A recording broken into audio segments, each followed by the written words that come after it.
Y ahora vamos con la parte 2. Y se desinfló.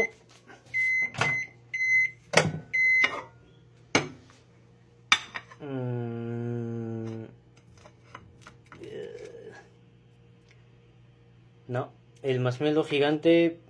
No. Igual probaré.